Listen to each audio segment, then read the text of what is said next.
Europe بھر میں گرمی کی شدید لہر برقرار، برطانیہ اور سوئٹزرلینڈ میں جون کی گرمی کے ریکارڈ ٹوٹ گئے۔ وسط انگلینڈ میں پارہ 36.7 اور سوئٹزرلینڈ میں 38 ڈگری سینٹی گریڈ ریکارڈ کیا گیا۔ پیرس میں 2 روز قبل جون کا بلند ترین درجہ حرارت 40.9 ریکارڈ کیا گیا۔ فرانس میں 48 اور جرمنی میں 20 افراد گرمی سے بچنے کے لیے نہاتے ہوئے ڈوب کر ہلاک ہو گئے۔ فرانس میں 13,500 اور برطانیہ میں 1,000 سے زائد اسکولوں کو بند کر دیا گیا۔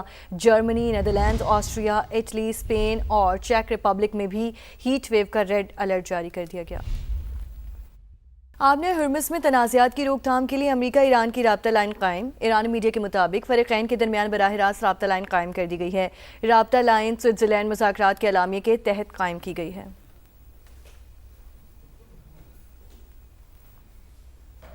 ایران کے پاسداران انقلاب نے آبِ ہرمز میں مقررہ راستوں سے ہٹ کر سفر کرنے والے 3 بحری جہازوں کو واپس جانے پر مجبور کر دیا۔ پاسداران انقلاب کے بیان کے مطابق آبِ ہرمز سے محفوظ بحری آمد و رفت صرف انہی راستوں سے ممکن ہے جن کی نشاندہی ایرانی نیوی نے کر دی ہے۔ متبادل راستے کا استعمال کرنے والے نقصان کے خود ذمہ دار ہوں گے۔ حالیہ معاہدہ امریکہ اور اسرائیل کی شکست کا اعلان ہے۔ ایران پورے خطے کے لیے قوم ساز قوت کے طور پر ابھرا ہے۔ حزب اللہ کے سربراہ نعیم قاسم کا لبنان میں یوم عاشور کے جلوس سے خطاب، کہا جارحیت اور مشکل وقت میں ہم بھی ایران کے شانہ بشانہ کھڑے رہے۔ اسرائیل کے پاس جنوبی لبنان سے مکمل انخلاء کے سوا اور کوئی راستہ نہیں۔ اب آپ کو بتائیں، وینزویلا میں 2 طاقتور زلزلوں کے نتیجے میں ہلاک ہونے والے افراد کی تعداد 589 تک پہنچ گئی اور 3,000 کے قریب زخمی ہیں۔ اپوزیشن جماعتوں کے ڈیٹا بیس کے مطابق 41,000 سے زائد افراد لاپتہ ہیں۔ لاگویرا شہر میں سب سے زیادہ تباہی ہوئی، جہاں متعدد عمارتیں ملبے کا ڈھیر بن گئی ہیں۔ امریکہ، میکسیکو، چلی، برازیل اور دیگر ملکوں سے امدادی ٹیمیں پہنچ رہی ہیں۔ وینزویلا میں تباہ کن زلزلے کے بعد سرچ اینڈ ریسکیو آپریشن کا دوسرا دن، امدادی ٹیمیں متاثرہ علاقوں میں پہنچنے لگیں۔ بھاری مشینری اور امدادی کارکن ملبہ ہٹانے میں مصروف۔ زلزلے کے ایپی سینٹر پر قائم شہر میں ہر طرف تباہی کے مناظر۔ مقامی حکام کے مطابق ملبے تلے دبے افراد کی آوازیں سنائی دے رہی ہے۔ ریسکیو حکام زیادہ سے زیادہ لوگوں کو بچانے کی کوششوں میں مصروف ہے۔ میکسیکو نے امدادی سرگرمیوں کے لیے ریسکیو ٹیم بھیج دی۔ چلی سے بھی امدادی کارکنوں کا قافلہ روانہ کر دیا گیا۔ برازیل کے صدر نے ہر ممکن امداد کی یقین دہانی کرا دی۔ امریکہ میں موجود وینزویلین تارکین وطن نے امدادی کیمپ لگا دیے۔ پیناما کے شہریوں نے امدادی سامان کے انبار لگا دی۔ فلپائنی جزیرہ منڈاناؤ زوردار زلزلے سے لرز اٹھا اور ریکٹر اسکیل پر زلزلے کی شدت 6.5 ریکارڈ کی گئی۔ فلپائن میں زلزلے کی گہرائی 52 کلومیٹر ریکارڈ کی گئی ہے۔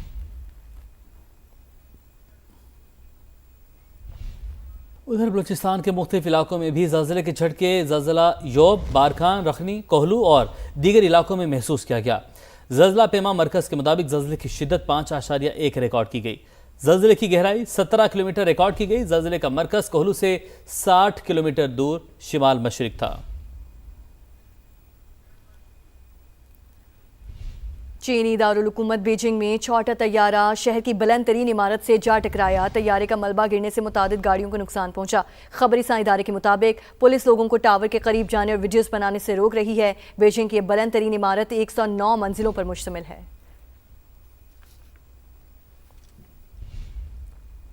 ایک اور انتہائی اہم معاملہ، اسلام آباد میں انسانی اعضاء کی غیر قانونی اسمگلنگ اور پروسیسنگ کا مکروہ دھندا۔ ابتدائی تحقیقات میں تہلکہ خیز انکشافات۔ ذرائع کے مطابق برآمد ہونے والا تمام پلیسنٹا انسانی ہے، جسے جانوروں کی خوراک ظاہر کر کے بیرون ملک بھیجا جاتا تھا۔ ایف آئی اے نے گرفتار 5 ملزمان کا 4 روزہ جسمانی ریمانڈ حاصل کر لیا۔ قمر المنور کی رپورٹ دیکھیے۔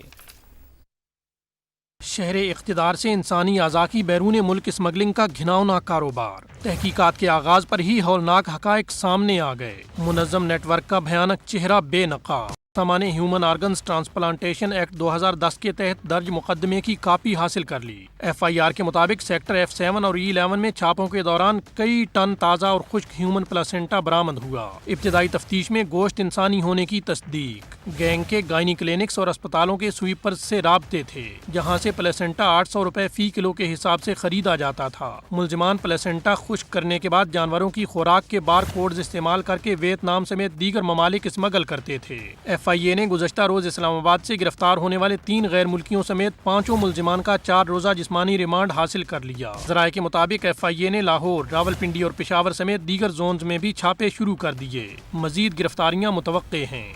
اور کراچی کے علاقے سرجانی ٹاؤن میں 10 سال کے حیدر پر مبینہ تشدد اور ہلاکت کے واقعے میں پیش رفت 2 روز بعد اہل خانہ لاش وصول کرنے سرد خانے پہنچ گئے. نانا نے بچے کے چچا پر زیادتی کا الزام عائد کر دیا. پولیس نے بچے کے والد اور چچا کو گرفتار کر لیا ہے. شاہنواز قادری کی رپورٹ دیکھیے. کراچی میں سرجانی ٹاؤن میں 10 سال کا حیدر مبینہ تشدد سے دم توڑ گیا. ورثہ لاش وصول کرنے چھیپا سرد خانے پہنچے. نانا نے الزام لگایا کہ حیدر نے کزن کو بتایا تھا کہ اس کا چچا زیادتی کا نشانہ بناتا تھا. واقعے سے 3 روز قبل نشے کا الزام لگا کر حیدر پر تشدد کیا گیا. باندھ کے رکھا ہوا تھا 2-3 دن سے.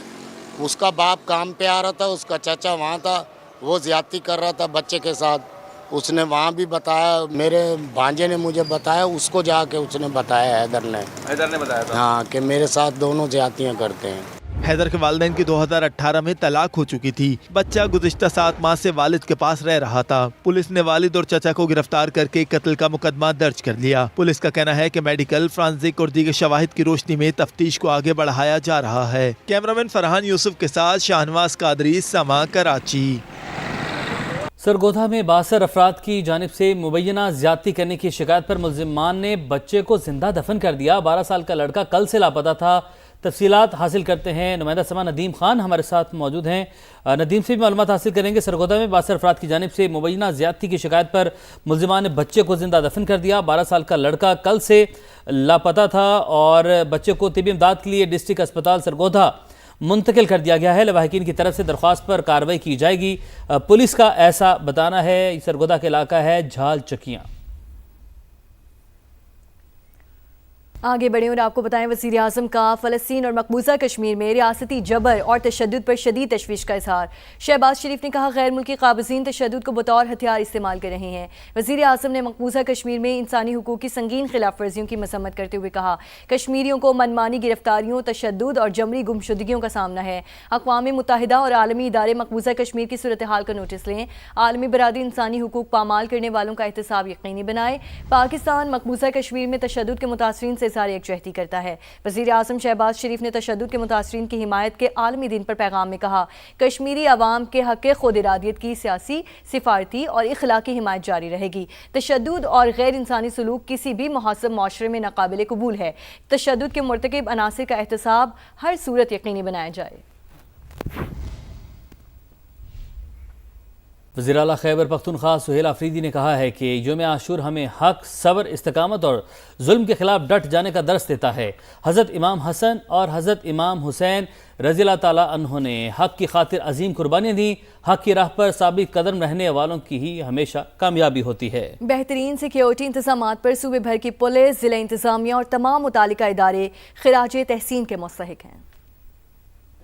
یزید نے جو ظلم کیا آج بھی لوگ اس کو ظالم کی حیثیت سے یاد رکھتے ہیں. حسن اور حسین رضی اللہ تعالیٰ عنہ دونوں کو دنیا آج بھی یاد رکھتی ہے کہ وہ حق اور سچ پر کڑے رہیں, اللہ کے راستے پر کڑے رہیں. تو یہ درس تمام مسلمانوں کے لیے ہے. آج میں اپنی تمام جتنی بھی ہماری ڈسٹرکٹ ایڈمنسٹریشنز ہیں پورے صوبے کی, ہماری جتنی بھی پولیس ہیں, ان سب کو خراج تحسین پیش کرتا ہوں بہترین انتظامات پر.